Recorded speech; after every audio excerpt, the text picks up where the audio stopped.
ทุกคนวันนี้ไนท์เข้าป่าครับคุณสาใจดี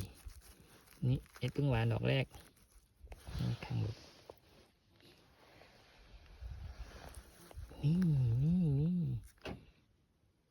คันยุหวานหรือว่าสเตียนซบภาษาสวีเดนนะเห็ดพึ่งหวานดอกแรกของปี2023นะนี่คุณสาใจดีวันนี้